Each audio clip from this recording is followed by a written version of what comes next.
Hello, if you are not my teacher, then this video is not for you.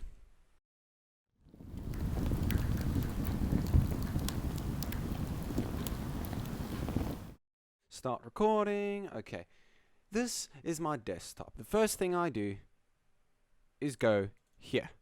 When I go here, I open this project. It's called Fire. I drag and I paste. I drag and I paste. Oh wait, no, it's here already. What am I doing? For the project, I literally put into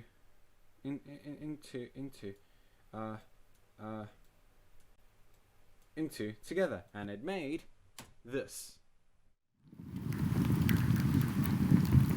After making this gorgeous looking fire with the audio that I made with the fire that I have recorded, as you can see on the sounds, I recorded all of those sounds and I had to put them all in one to make this amazing, gorgeous looking fire.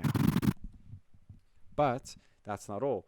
I actually had to go into settings. I had to go to effects. You see the effects over here? I had to go to effects and search bass. There is no bass. I did not search bass. I searched bass. I added bass to bass, bass. Added both bass and bass, whatever. I added both to the fire, and what happens is that it made it loud and raw like this. Is that soothing enough for you? That is how I did my project. The end. Goodbye. Thank you so much for coming. Also, like my laptop. And the stream.